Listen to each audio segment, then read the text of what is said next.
No big surprise, the state of Illinois has among the worst pension liabilities of any state in the country, and Fitch Ratings with a new report saying it's the second worst because it takes up a substantial amount of personal income in the state of Illinois.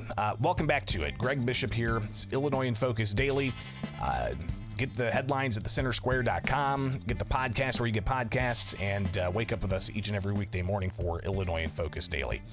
So let's get to the report from Fitch. It essentially spells out how they calculate their pension numbers, looking at every state in the country, their pension obligations, and the long-term liability. The long-term liability in Illinois has been self-reported by the state to be about $140 billion of unfunded public sector retiree pension obligation. And that has really kind of stayed the same. For several years, it dipped down to like $138 billion and then went back up to $140 billion. At one point, it was at $142 billion. Regardless, that's the unfunded liability. And the state of Illinois has about 42 to 46% funded of its 5 pension funds. And again, this is just the state of Illinois.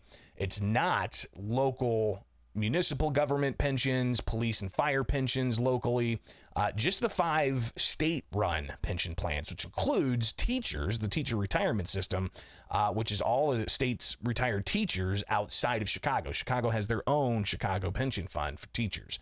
But regardless, the 5 funds that Illinois manages, state universities, teachers, and state government employees, judges, the General Assembly pensions, all of that, $140 billion unfunded liability, what the state's reporting. It's about 42 to 46% funded, depending on, investment incomes and whatnot that come off to offset some tax dollars. But if they don't make that goal of a particular expected rate of return, then the tax dollars have to make up the difference. All right. So every year you have actuaries tell these state pension funds, hey, we think we can make 7% off of the investment returns.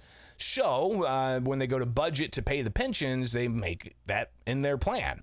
However, sometimes that projected number of 7% returns on investment doesn't necessarily come through. So say it's 5% actual return investment. And then what happens is that other 2%, that's got to be made up by the taxpayers. So some interesting planning, again, all the intricacies of pensions. Regardless, Fitch looked at all the state's pensions, and the only state that had a higher pension load per personal income for the state was Connecticut. And Connecticut had like 70 some odd billion dollars of unfunded pensions, but they had 23% of their personal income going to that pension debt. Illinois, as Fitch reviewed it, had $206 billion. Why is that different from the 140? Well, that deals with other post-employment benefits. In Illinois, we have OPEB, as it's called in the finance world. OPEB benefits are tens of billions of dollars, and these are for things like subsidized health care coverage for those who are public sector employees retiring. In Illinois, you've got the pension protection clause of the Illinois Constitution that says those benefits cannot be diminished.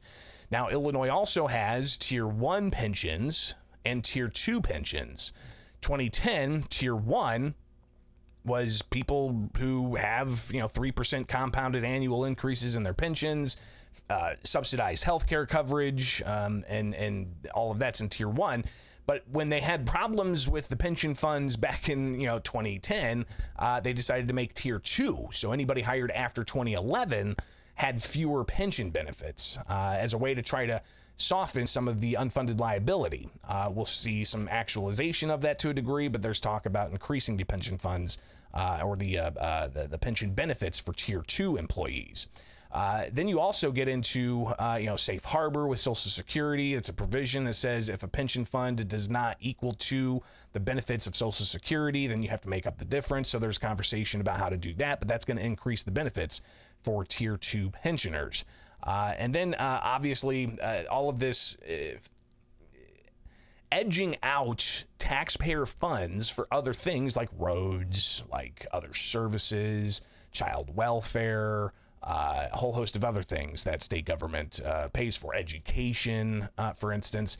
So there's a lot of concerns about the growing unfunded liability, and Fitch putting Illinois at $206 billion because that includes the unfunded liability of other post-employment benefits. So $206 billion, taking up 22.8% of Illinois' personal income.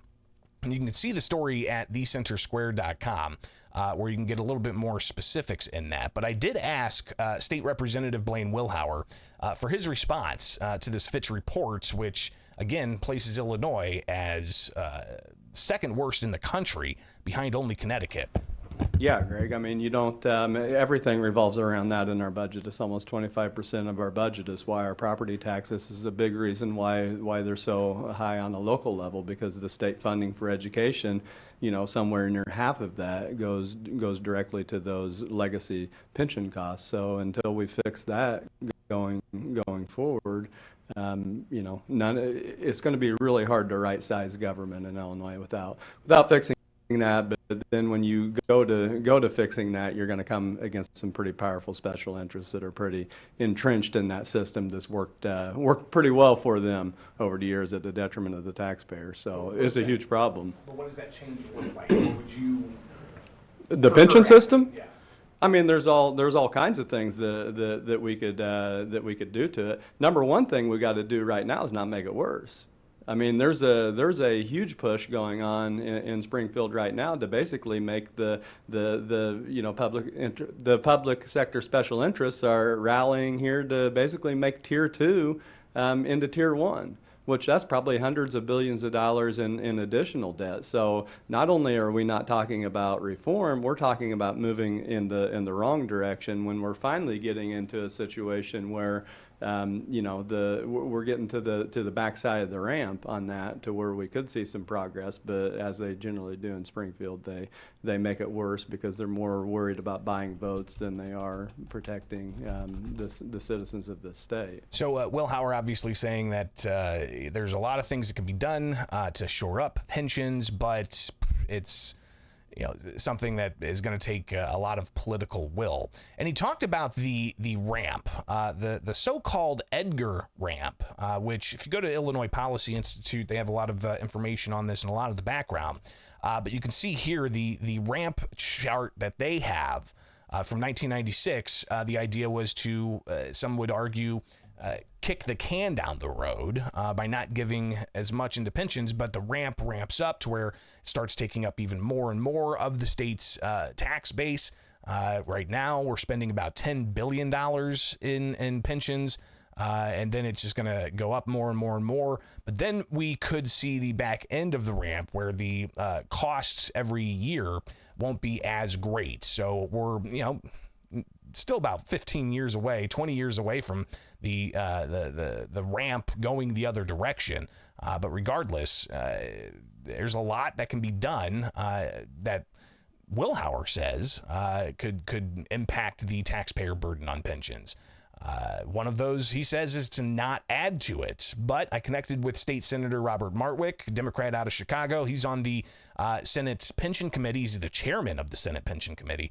And he shared some of his thoughts about Fitch's report, which again places Illinois as second worst for long-term liability per personal income in the country. Well, Illinois has led the country in pension irresponsibility, I would guess now, for about 40 years, maybe a little bit longer than that. I don't know that the teachers' pension fund has ever been, the teachers' retirement system has ever been north of 50% since its inception, right? So this has been an ongoing trend. I'm happy that we are making progress, but I don't expect, rankings like this to change in any one given year to year. It's sort of a, long-term sort of outlook. And I'm not surprised that we are still where we're at. But, that's why we keep working at it. So you have, the issue of Illinois' pension burden, eating out some of the other costs that tax dollars could be used for, infrastructure, public safety, a whole host of other things. But Fitch's report singled Illinois out on a couple of things. It said that Illinois was among states that didn't have the most comprehensive annual report for finances, and the state also has a magnitude of other post-employment benefits and high barriers for a state to modify benefits. High barriers for a state to modify benefits. Illinois in that category. Martwick says, well, it's because of the Illinois Constitution. Well, Illinois has led the country in pension irresponsibility, I would guess now. Yeah, and that's the reference to the Pension Protection Clause, which prohibits the diminishment of pension benefits. So pension benefits are deemed as a contractual obligation to that employee as of their first day of employment. And while they can be enhanced, they cannot be unilaterally diminished, which, there's two ways to look at it, of course, from the standpoint of Fitch, which looks at purely, financials and dollars and tax burdens. That is it inhibits change. But then, of course, from the perspective of employees and retirees, they would view that as a positive, that it prohibits change, right? It protects their pension benefits that they've earned, and it says that the state has to find another way to solve that problem other than diminishing the pension plans that they paid into. So what are those other solutions? Again, a conversation I had with State Senator Robert Martwick Friday afternoon about this Fitch report, placing Illinois as second worst. What are those fixes and what do they look like? Yeah, and I mean, look, this is a problem that has so many fingers. It is not something that, so Fitch, from their standpoint, is looking at it, again, from their standpoint, which is always going to be from a financial analysis standpoint. I have read other Fitch articles where they acknowledge the other problems, but they acknowledge them, but they don't take them into consideration in their analysis, meaning that there are many states that have adjusted pension benefits, even enhanced pension benefits, because of the realization that the benefit packages that they're offering are not sufficient to attract and retain necessary and critical public servants to perform the basic functions of government, right? So they acknowledge that, but that doesn't factor into their analysis. They look at it strictly from a financial standpoint. And there's no doubt that that's important. We need to be cognizant of that, but it's all part of this big picture. They look at it from one way, and I think we do need to solve this. We need to solve it for a lot of reasons. Number one, this sort of sustained pension problem is eating up way too big of a portion of our state budget, and that prohibits us from spending what we need to spend on critical services. So in a sense, this generation suffers to pay back the sins of prior generations. And the way that we suffer is that we don't get a good value for our dollar. We get less than what we deserve by paying more than we should. We have to pay a higher tax burden and get less in return because so much of our tax dollars have to be siphoned off to settle this debt that was created by prior generations. The only responsible thing to do is come up with a responsible repayment plan and pay it back over time. As I said, the Constitution of Illinois prohibits unilateral pension benefits, and to be fair, I agree with that. I don't think the way to save money is to punish people that did nothing wrong. And I think that diminishing retirement benefits is something that, from an economic standpoint, is going to present one of the biggest economic crises that this country has had to deal with in a while, when the vast majority of Americans hit retirement age without any usable savings. It is going to create a huge strain on our economy. I believe 22% of consumer spending is attributed to retirees spending down their retirement savings. And, as I always say, what does a retiree spend in retiree savings when they have none? Fair question. They spend nothing. And so, that's going to create a huge drag on our economy. It's going to create another burden on future budgets. So we have to be cognizant of that as we look at this in a holistic way, right? So we have to be cognizant of what Fitch says about our ratings and where we stand and how we improve those. How do we keep our credit ratings high? How do we recruit and retain the employees that we need right now? And how do we ensure that we're not handicapping our future economies and creating even more budget pressures in the future? So, like I said, there's a lot of moving parts, but that's what the discussion should be focused around, all of them. So, Martwick, obviously not pinpointing one specific thing to shore up the pension debt, but recognizing that it's crowding out tax dollars that could be used for other things. But again, back to State Representative Blaine Wilhour, Republican on the House Pension Committee. He says that one thing to do for the pensions is to not make it worse. But there's a push at the State House to change that Tier 2 pension for employees hired after 2011 with fewer benefits to give them more benefits. Senator Martwick on the Pension Committee, a Democrat chair, he says that this is going to come together and it's going to have a cost to taxpayers. Yeah, it's going to happen. And the cost is a moving target because, of course, there are different ideas on what that should, as I mentioned, different ideas on what that should look like, right? So the governor has stated publicly that he supports the absolute minimal fix to Tier 2, which would be to move the pensionable wage cap and tag it to the Social Security wage base, which would close the gap in terms of what is pensionable and salary.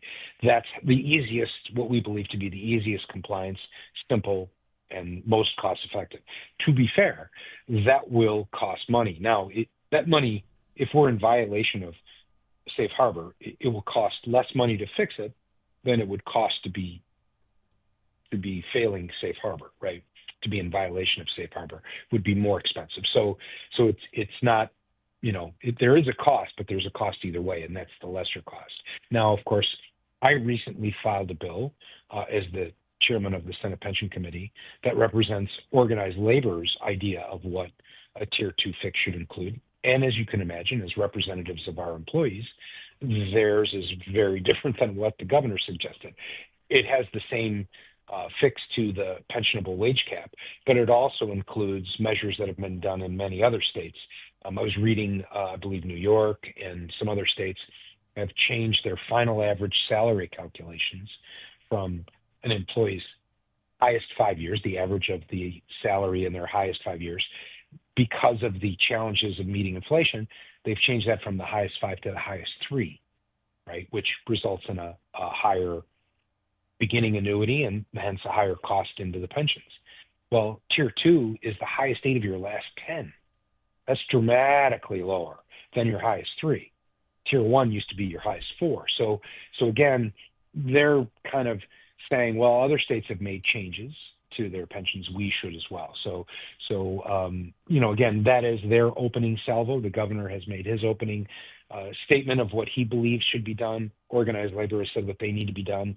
And I believe over the course of the next 6 to 7 months, we will have a lot of hearings and negotiations and see if we can land that plane on something that, that satisfies both ends. But, as I said, there's a lot of moving parts to consider here. And I think it's going to be an important part of the process that we hear all of them. It's probably more than you wanted to learn about pensions this morning, but that's where we're at right now. The pension liability, second worst in the country. Fitch has Illinois pegged there, $206 billion at 22.9% of personal income in the state of Illinois. Connecticut was the only state worse, with $74.9 billion at 23% of personal income. Nearby Tennessee was the best state, according to Fitch's report, with $4.4 billion in unfunded liability, taking up about 1% of the state's personal income. All right, it's Illinois in Focus Daily. Like, subscribe, hit that notification bell, and join us each and every weekday morning for the latest.